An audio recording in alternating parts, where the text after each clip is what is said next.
Welcome to today's week's Attaining the World's Beyond review.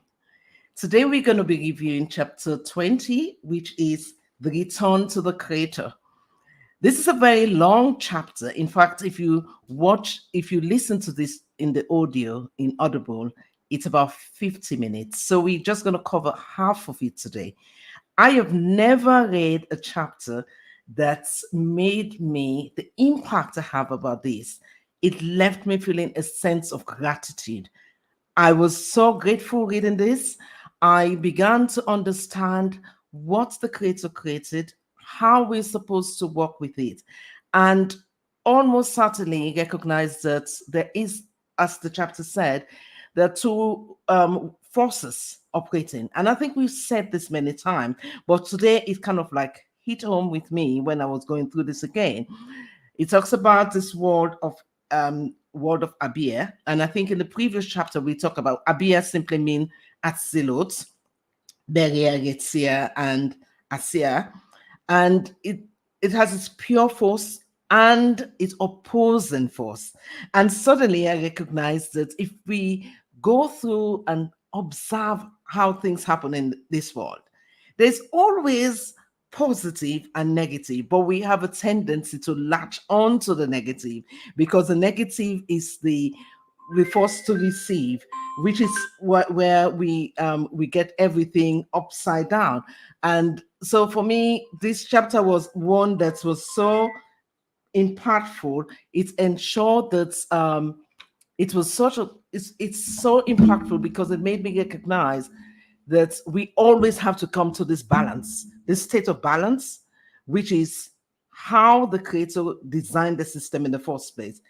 So the things that we normally lament over are the things that we should really be balancing in our life. So to begin with, that overwhelmed me because I felt so sorry for the world that often we find ourselves in a state of depression and anxiety, when in fact, that very state is the platform that we should use to come closer to the Creator. And no one can come closer to the Creator without having this willingness to balance the negativity.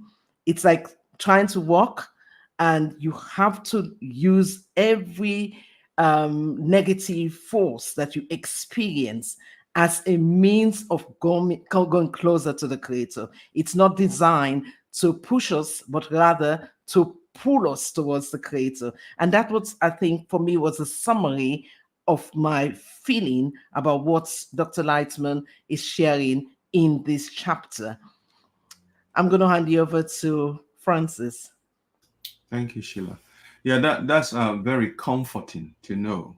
That's what I said to myself, that this is very comforting what Dr. Lightman is sharing here, because even our negative thoughts, our negative qualities, the things, like you said, the negative things that we tend to latch on and add, to the minimization of the positive things that he also sends our way, even those the negative ones are sent from the Creator, as he says in this chapter, that we will need every negative thing, every negative quality for us to develop in our endeavor and in the work on our way in return to the Creator. And eventually he calls this the higher return.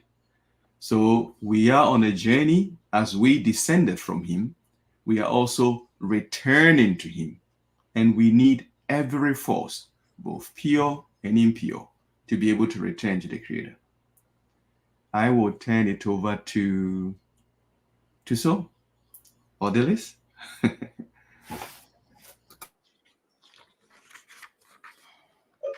Right, I'll go. Thanks, Francis.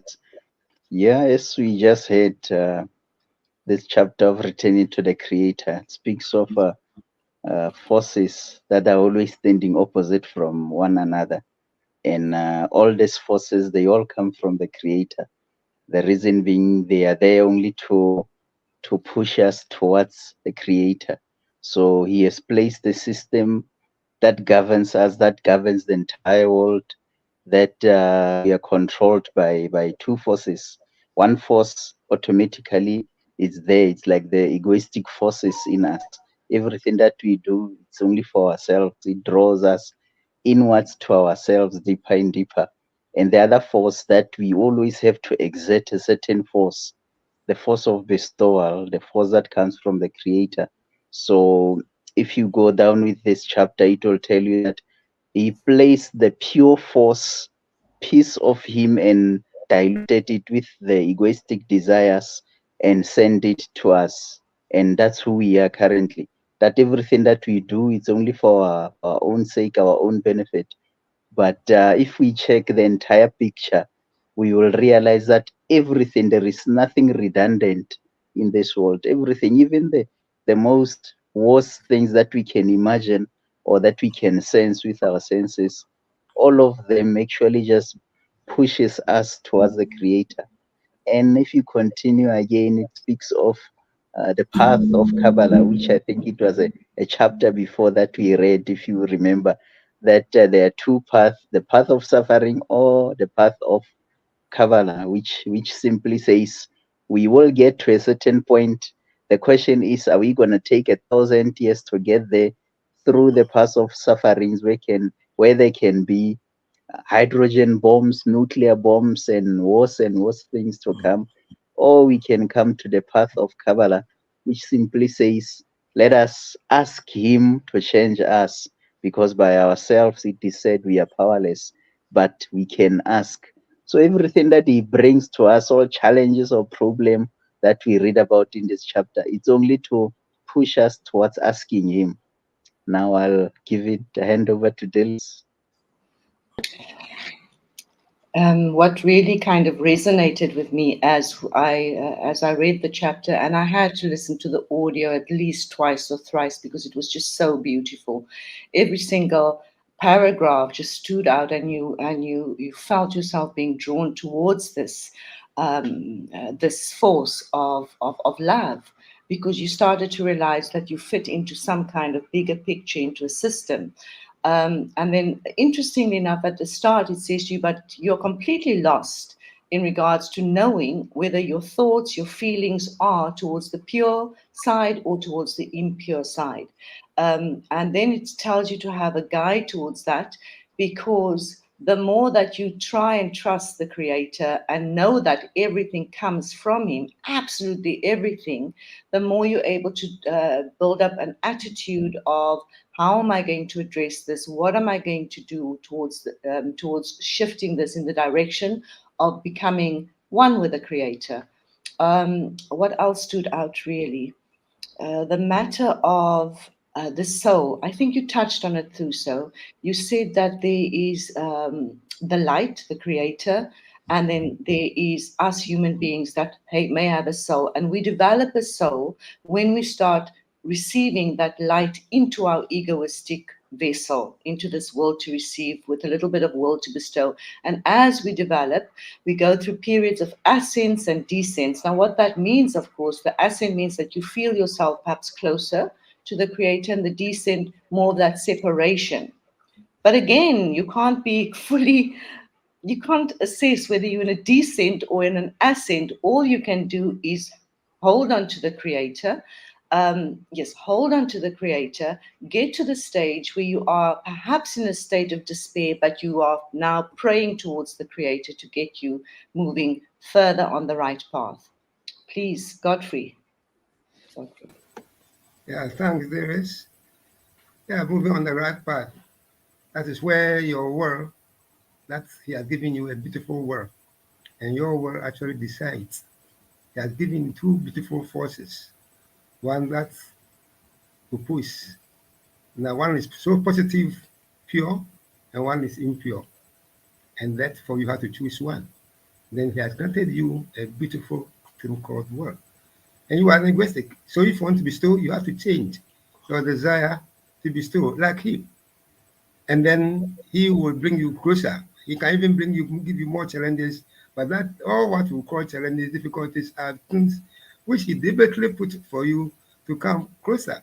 And this wonderful two laws He has shown us in this book 10. He said this way: play 2 for 1. that the difference between those who follow the right path and those who err is that the Creator will reveal himself to the former and draw them closer, unlike the latter. I mean, he deliberately will draw you to himself once you have the positive force. Then he also will give you challenges that will cause you to return back to him. And it's a wonderful article, beautiful written, that my friends looking at us here, enjoying this wonderful dissemination work, I asked them to come, take the book and read and discover the therein this. Dr. Laitman has given us the best material to ponder, to digest, and that will transform us to become a cross of form with the Creator. Next, Sheila. Okay, so now we go to the practical part of it, because this will be a theoretical process if we don't bring it back to planet Earth, which is the intention that Dr. Michael Laitman had, to make sure that we are not just filling our head with wisdom, but rather we are given a tool to navigate our world to get back to the Creator. That's what this chapter is all about. One of the things that caught my eye, so many things, because for me, every word written here, if you look at my book, it's full of ink. Nobody can ever read my book anymore, because even if you steal my book, you're going to bring my book back, because you think every line has a question or an interpretation of what Dr. Laitman actually said. There is something about what is created. There is the Hebrew letter came into this chapter. It says that the Hebrew letter represents a force, and each of them have an opposing force, with the exception of one, the letter bet. And this was when it was explaining the structure now in almost like a very deep level. It talks about different sounds of connection when it talks about the keta, and then it talks about all the different sounds, which if you know the Hebrew, if you know a little bit of Hebrew, you would have seen some symbols like olam or irik, or I can't remember, not offhand, but I know some of them anyway. And then there's this last one, which has no sound, which is referred to as malhut. But then within that, they also talk about this force coming, you mentioned the letter. And the bit that really got me was I began to look at the letter bet. And then I realized, well, there is something about the letter bet. If you look at the letter bet in Hebrew, it has a top, like a roof at the top that comes down. Then it has a foundation at the bottom, but it has an opening on the side. And then it says that this is the force that the Creator used to create the entire world. And that is why the Creator permeates the entire world. And this is the only force that does not have an opposition. It's the only force that has no impurity, which is why it is capable of bringing us back to the Creator. And the wonderful aspect of this is the fact that you begin to say, well, hang on a minute. So what is this extra opening in the letter bet? And I suddenly got it as I was reading it, and basically said, oh, it is our responsibility to do the completion. It is not our responsibility to just fall under the spell of the ego.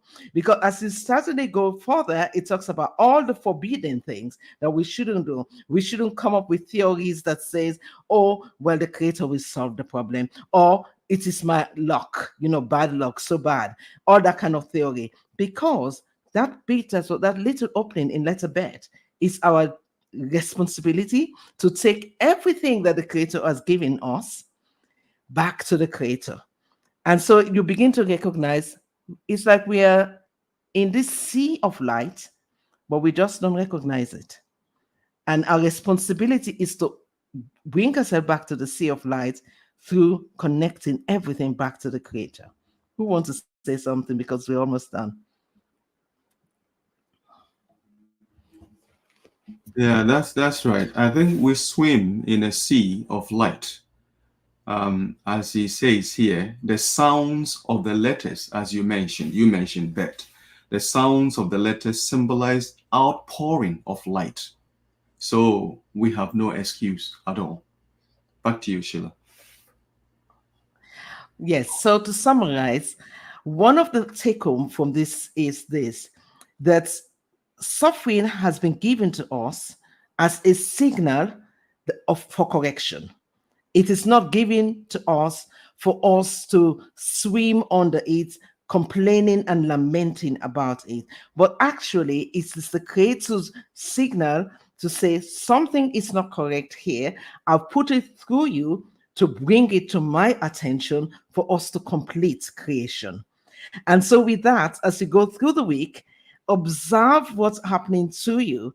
And when you come across any problem, do remember to take it in prayers to the Creator, because then you will be working with a letter bet to bring it back to perfection. With that, we say goodbye and see you another week in another week's time. Take care.